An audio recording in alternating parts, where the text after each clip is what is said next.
በፖሊስ ቁጥጥር ስር ዋለ። አልማዝ እና ብሌን ፊት ለፊት ተገናኙ። ሰላም በደስታ ዘለለች። አቶ በኃይሉ ያልሞተችውን ሴትዮ ሙታለች በማለትና እንዲሁም እህቱ ላይ በማላከኩ ፖሊሶች ከባድ እርምጃ ተራመዱበት። አንተ ምን አይነቱ አረመኔና ጨካኝ ሰው ነህ? እንዴት በገዛ እህትህ ላይ እንደዚህ ታደርጋለህ? በዛ ላይ ሴትየዋ ሳትሞት በሕይወት እያለች በቁሟ ስለቀበርካት ከባድ ቅጣት ይጠብቅሃል ብለው ፖሊሶቹ ተናዘዙ። አቶ በኃይሉ የሐሰት ካባውን ተኮናነበ። ሰላም በደስታ ከዘለለችና በደስታዋን ካጣጣመች በኋላ አንተ አረመኔ ጨካኝ፣ አንተ በፍጹም የኔ ወንድም ልትሆን አትችልም፣ ከዚህ በኋላ ደግሞ ወንድሜም አደለህ ብላ አለችው። እባክሽ ሰላም ይቅርታ አድርግልኝ፣ የሰው ልጅ ሆኖ የማይሳሳት የለም እና እኔም የእውነቴን ነው ምልሽ ገንዘብ ነው ያሳሳተኝ ብሎ አለ። እኔ ምን አገባኝ፣ አንተ አውሬ የሆንክ ሰው ነህ። የእውነቴን ነው ምልህ መቼም ቢሆን ይቅርታ አላደርግልህም። እንዴት በአንዲት እህትህ ላይ እንደዚህ ታደርጋለህ? ልጅን ራሱ የት እንዳደረካት አላውቅም። ትሰማኛለህ? የእውነቴን ነው ምልህ ቃል ትክክለኛ ልጄ እንዳልሆነች ስትናገር ነበር። ታዲያ የኔ ትክክለኛ ልጅ ማናት? የትስ ናት ብላ አለችው። አታስቢ፣ በቅርቡ አመጣልሻለሁ ብሎ አላት። ትሰማኛለህ? እኔ እንዳንተ አይነት ሰው በፍጹም ወንድሜ እንዲሆን አልፈልግም መቼም ቢሆን እና ልጅን ደግሞ በራሴው መንገድ ፈልጌ አገኛታለሁኝ። አንተ ደግሞ ከህይወታችን ትወጣለህ ብላ አለችው። እስኪ ንገሪኝ፣ እውነት እንደዚህ ቀላል ነው እንዴ ብሎ አላት። ምኑ ማለቴ ከህይወትሽ ማስወጣትሽ ነዋ። የእውነት ታሳፍሪያለሽ ብሎ አላት። ትሰማኛለህ? የምታሳፍረውስ አንተ እንጂ እኔ አይደለሁም። ደግሞም በጣም ክፉና አረመኔ ሰው ነህ። እናም የእጅህን ታገኛለህ ብላ አለችው። ፖሊሶቹ እባክሽን እንደዚህ አትሁኚ፣ መናገር ያለብሽን ተናገርሽ አይደለም? በቃሽ፣ ከዚህ በላይ ሌላ ነገር እንዲፈጠር አልፈልግም ብሎ አላት። አቶ በኃይሉ ይቅርታ አድርጉልኝ፣ ይህች እኮ እህቴ ናት፣ ላወራት ትፈልጋለሁኝ ብሎ ቢልም እንኳ እሷ ግን ከዚህ በኋላ አንተን የማወራህ ምንም ነገር የለኝም፣ እናም ዋጋህን እዛው ፖሊስ ጣቢያ እናገራለሁኝ፣ እናም የዕድሜ ልክ እስራት ይፈረድብሃል ብላ ከባዱን ማስጠንቀቂያና ከባድ ንግግር አደረገች ብሌን። አቶ በኃይሉ እንግዲህ የእጁን አገኘ። በሌላ በኩል ቃል ብቻዋን ቀረች። ቃል ከዚህ በኋላ መቼም ቢሆንም ሰላም እንደማታምናት ገብቷታል። እናም የፈለገችውን ነገር ያቀደችውን ነገር ወደኋላ ለማለት እንኳ በፍጹም አልፈራችም። እናም ቃል ከዚህ በኋላ ያለኝ አማራጭ ምንድን ነው? እራሴን ስቼ መውደቅ ነው ብላ እራሷን ስታ ከወደቀች በኋላ ሰላምዬ ደግሞ በውስጧ አሁንም እዚህ ለመኖር የምታደርጊው ትልቁ ነገርሽ ነው አይደለም? እንደዛ ከሆነ ልክ አንቺም እንዳስመሰልሽው እኔም ማስመሰል አለብኝ፣ አታስቢ። ስለዚህ ብሌን አንቺ እንደፈለግሽው ሁሉንም ነገር አደርጋለሁ ብላ አለች። እናም የእውነትም ልክ እንደ እናትና እንደ ልጅ እንሆናለን፣ ምክንያቱም አሁን ትክክለኛ ማንነትሽ ተጋልጧል። ትሰሚኛለሽ? አንቺ አረመኔና ጨካኝ ነሽ ብላ አለቻት። ቆይ እኔ ምልሽ ዛሬ ግን የት ሄደሽ ነበር ብላ ስትላት፣ የት ሊሄድ እችላለሁኝ? የትም አልሄድኩም። እስኪ ንገሪኝ፣ አንቺ ምን አሳሰበሽ ብላ አለቻት። አይ እኔማ ምን ያሳስበኛል፣ ግን ደግሞ የእውነትም ደንግጬ ነው ብላ አለቻት። እባክሽ ቃል ወደ ራስሽ ተመለሺ። እኔ በምንም ሁኔታ ይሁን በምንም ሁኔታ አንቺ እንድታዝኒብኝ አልፈልግም። እስከ ዛሬ ያደረግኩት ነገር የእውነቴን ነው ምልሽ በጣም አሳምሞኛል፣ እናም በጣምም አስፈርቶኛል። ከዚህ በኋላ ግን ላጣሽ አልፈልግም እና ቃልዬ አብረን ነው የምንኖረው። ከዚህ በኋላ ደግሞ ልጄ ነሽ አይደለሽም አልልም፣ እንኳንም በህይወት ኖርሽልኝ ብላ አለቻት። ጎበዝ ቃል፣ ከዚህ በኋላ አሳምነሻል ማለት ነው እያለች ብቻዋን መበጥረቋን አበዛች። ዳግምና ብሌን ዳግም በሀሳብ እየሄደ የአቤላ ነገር አሳስቦት እሷ ግን ከዚህ በኋላ እኮ ባለቤቴ ነህ ዳግም፣ እና ስለምንስ ነው የምታስበው? ወይስ ደግሞ ልጆቹ እድኖቹ ብላ አለችው። ውይ አረ ብሌንዬ በፍጹም ግን ደግሞ የአቤል ነገር አሳስቦኝ ነው ብሎ አላት። ምንድነው የአቤል ነገር የሚያሳስብህ? ማለቴማ እንዴት አንቺ እንዳልሽው ከሆነ በፍጹም ሰውየው ልጁ አልደወለም እና ታዲያ ካልደወለ ስልክሽን ለምን ወሰደው ብዬ ነዋ። ምን ነው ቀናሽ እንዴ? ምን እያልክ ቀናህ እንዴ ብላ ስትለው ምን እያልሽ ነው? እኔ እኮ አቤላን ልክ እንደ ወንድሜ ነው። አረ ከዛም በላይ ታዲያ እንዴት በዚህ ልቀናበት እችላለሁኝ? ብሌኔ ግን ደግሞ አሳስቦኝ ነው። አታስብ፣ የእውነት ከባድ ችግር ውስጥ እንደማይገባ ተስፋ አድርጋለሁኝ። ለማንኛውም አንተ አትጨነቅ፣ ማለቴ ማድረግ ያለብህን ነገር በሙሉ አድርገሃል እና ተረጋጋ ብላ አለችው። እሺ ልክ እኮ ነሽ። ሰላም ውድና የተከበራችሁ የህያ ቤቴ ቤተሰቦች እንዴት ናችሁልኝ? ሁሉ ሰላም፣ ሁሉ መልካም። እኔ እግዚአብሔር የተመሰገነ ይሁን ሰላም ነኝ፣ ደህና ነኝ። ለዚህ ቻናል አዲስ የሆናችሁ ሰብስክራይብ እያደረጋችሁ ቤተሰብ የሆኑ ነባር ቤተሰቦቼ ስለምትከታተሉኝ እጅጉን አድርጌ አመሰግናለሁ። እጅግ አስተማሪውና አጓጊው አደራ ድራማ እንደቀጠለ ይገኛል።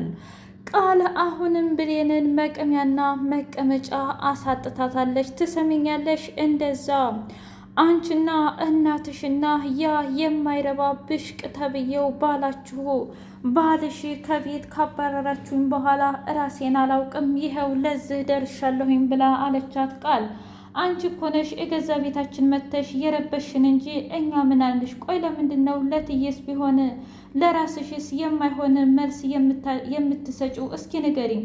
እትዬንና እኔን ለማራራቅ ነው እንዴ ብላ ስትላት፣ ምን ነው አንቺ እኮ እኔ ያስኩት በሙሉ ያምርሻል እና ዳግምን ነጠቅሽኝ፣ አሁን ደግሞ እማዬን ልትነጥቂ ነው እንዴ? ተመልከች እስኪ ብላ ስትላት፣ አረ ተረጋጊ ቃልዬ ተይ፣ የእውነቴን ነው ምልሽ፣ ማንንም አይነጥቅም። ደግሞም እንዴት እኔ እኮ የአንቺ እናት ነኝ እንጂ የብሌን እናት አይደለሁም። ታዲያ እንዴት አድርጌ ነው ልትነጥቅሽ የምትችለው ብላ አለቻት። እማዬ አንቺ የማታውቂው በጣም ብዙ ነገሮች አሉ ብላ አለች። ታዲያ እኔ አወኩም አላወኩም በፍጹም ለእኔ ምንም ልዩነት የለውም። ግን ደግሞ አንድ ማወቅ ያለብሽ ነገር አለ። እባክሽ ቃልዬ እራስሽን ጠብቂ።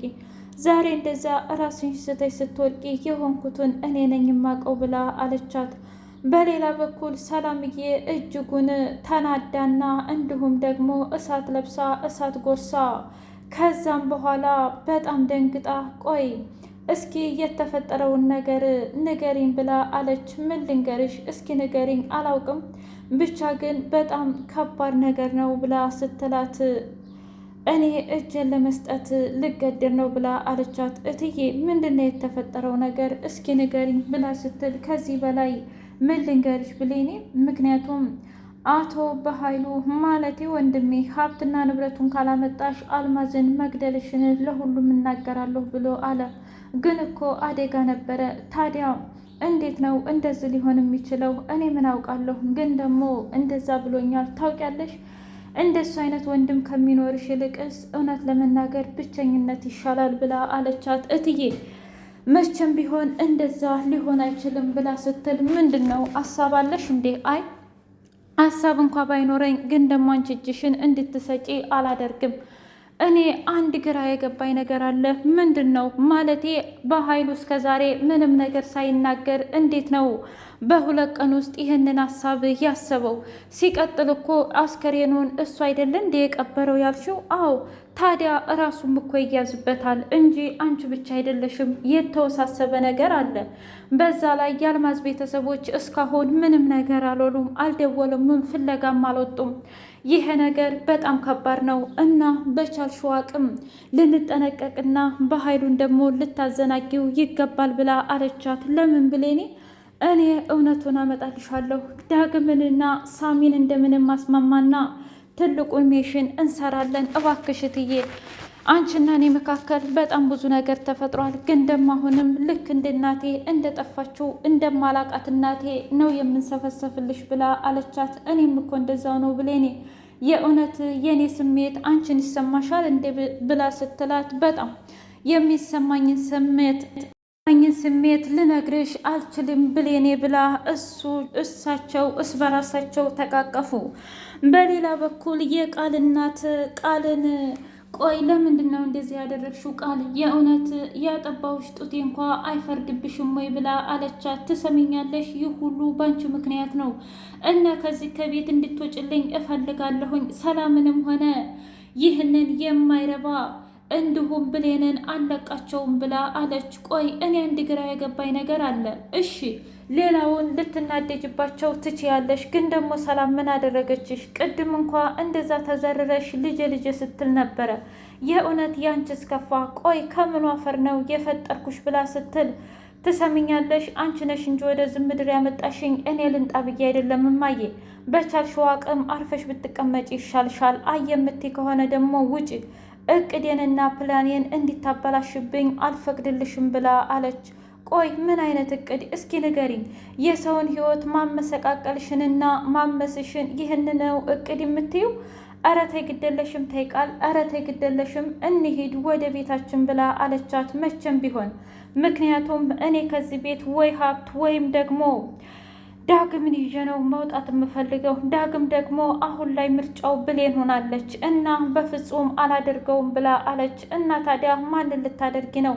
መቼም በሆነ መቼም የራሴ አደርገዋለሁ። ደግሞም የራሴ የማይሆን ከሆነ ደግሞ እኔ ራሴ ብዙ ነገር የማደርገው ነገር አለኝ። አሁን ከህይወቴ እንድትወጭ እፈልጋለሁ። እማዬ በቃ ሂጂ፣ ማድረግ ያለብሽን ነገር በሙሉ አድርገሻል። ግን አሁንም ቢሆን ሰላም እኔ ልጇ እንዲሆንኩ ነው የምታምነው። እናም እንደዚህ እንድትቀጥል እፈልጋለሁኝ፣ ሂጂልኝ ብላ አለቻት። እሺ አንቺ ያልሽው ልጄ፣ ግን ደግሞ ትክክል እያደረግሽ እንዳልሆነ እኔ ልነግርሽ እወዳለሁ ብላ አለቻት። ምኑ ነው እማዬ ትክክሉ? ምኑ ነው ውሸቱ? እስኪ ንገሪኝ።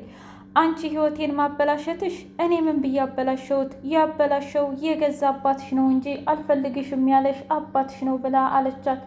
ግን አለማምጣት ትችይ ነበር፣ ማለቴ ከእሱም ጋር ግንኙነት መጀመር የለብሽም ብላ አለቻት። ፍቅር እኮ አማክረሽው አይደለም፣ ልክ አንቺ ዳግም እንደያዘሽ አይነት አየሽ። እኔና አንቺም አንድ አይነት እጣ ፈንታ ነው። ግን ደግሞ በፍጹም እንደዚህ እንዲጫወቱብሽ አትፍቀጂ እባክሽ፣ ተይ የማይወድሽን ወንድ መከተልሽን አቁሚ ብላ አለቻት። ሁለተኛ አቁሚ እንድትይኝ አልፈልግም፣ ምክንያቱም ይበቃሻል፣ አንቺ ምንም አይደለሽም ብላ የገዛ እናቷን አባረረቻት። ሰላምዬና ብሌን አንድ ላይ ሆነው እንግዲህ የአቶ በኃይሉን ቅሌትና በአደባባይ ሊዘረግፉት ዝግጅታቸውን ጨርሰዋል። ዳግም አቤል ጋር ሲደውልለት ስልክ አላነሳ ሲል አቤል ወንድሜ ያንተን ደም እንዳፈሰሱት እኔም ደማቸውን ሳላፈስ በፍጹም አልመጣም። እርግጥ ነው እንደምትወደኝና እንደምታከብረኝ እንደምትሳሳልኝ በደንብ አድርጌ አውቃለሁ፣ ግን መቼም ቢሆን ይሄ ነገር አይሳካላቸውም ብሎ አቤላ ለመበቀል ሳሚን ዝግጅቱን ጨርሷል። ውድ የህያ ቤት ቤተሰቦቼ የዛሬው አደራ ይህን ይመስል ነበረም። የእውነት አልማዝ ላይ ይተኩስባት ይሆን ወይስ ደግሞ ብሌን ትደርስ ይሆን የሚለውን በቀጣይ ክፍል ይዘን እንመጣለን። ላይክ